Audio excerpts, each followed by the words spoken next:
خدا کے خلاف بغاوت کا مطلب ہے موت کو گلے لگانا، کیونکہ آپ خود زندگی دینے والے سے منہ موڑ رہے ہیں۔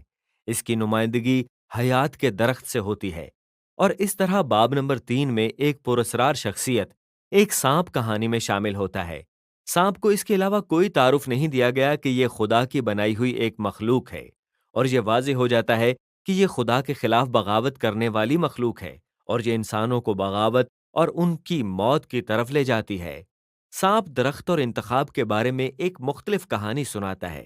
اس کا کہنا ہے کہ نیک و بد کی پہچان حاصل کرنے سے موت نہیں آئے گی، یہ دراصل زندگی اور خدا کی مانند بننے کا راستہ ہے۔ اب اس کی ستم ظریفی افسوسناک ہے، کیونکہ ہم جانتے ہیں کہ انسان پہلے ہی خدا کی مانند ہے۔ ان کو خدا کی صورت منعکس کرنے کے لیے بنایا گیا تھا، لیکن انسان خدا پر بھروسہ کرنے کی بجائے اختیار پر قبضہ کر لیتے ہیں۔ یہ اپنے لیے نیک و بد کی پہچان حاصل کر لیتے ہیں، اور پل بھر میں پوری کہانی قابو سے باہر ہو جاتی ہے۔ پہلا نقصان انسانی رشتوں کا ہے۔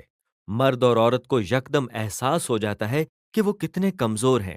اب وہ ایک دوسرے پر بھی بھروسہ نہیں کر سکتے، اور اس لیے وہ کپڑے بناتے ہیں اور اپنے جسموں کو ایک دوسرے سے چھپاتے ہیں۔ دوسرا نقصان یہ ہے کہ خدا اور انسانوں کے درمیان قربت ختم ہو جاتی ہے۔ وہ بھاگ کر خدا سے چھپتے ہیں، اور پھر جب خدا ان کو تلاش کر لیتا ہے تو وہ الزام تراشی کا یہ کھیل شروع کر دیتے ہیں کہ پہلے بغاوت کس نے کی۔ اب وہیں پر کہانی رک جاتی ہے، اور وہاں مختصر نظموں کا ایک سلسلہ ہے جہاں خدا سانپ کو اور پھر انسانوں کو ان کے اعمال کے نتائج سناتا ہے۔ سب سے پہلے خدا سانپ کو بتاتا ہے کہ اس کی ظاہری فتح کے باوجود یہ اس کی شکست ہے، اور مٹی چاٹنا اس کا مقدر ہے۔ خدا وعدہ کرتا ہے کہ ایک دن عورت کی نسل آئے گی جو سانپ کے سر کو کچلے گی، جو ایک بڑی خبر لگتی ہے، لیکن یہ جیت ایک قیمت کے ساتھ آئے گی، کیونکہ جب سانپ کے سر کو کچلا جائے گا تو وہ عورت کی نسل کی ایڑی پر کاٹے گا۔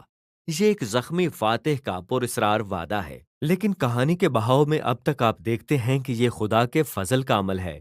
انسان نے اب بغاوت کر دی ہے، اور خدا کیا کرتا ہے؟ وہ انہیں بچانے کا وعدہ کرتا ہے، لیکن یہ انسانوں کے فیصلے کے نتائج کو نہیں مٹاتا۔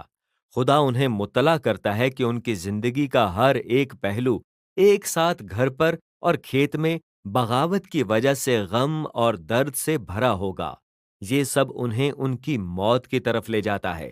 یہاں سے کہانی گراوٹ کی طرف جاتی ہے۔ باب 3 سے 11 تک ہر سطح پر بغاوت اور انسانی رشتوں کی ٹوٹ پھوٹ کے بڑھتے ہوئے اثرات کا پتہ چلتا ہے۔ وہاں پر دو بھائیوں قائن اور حابل کی کہانی ہے۔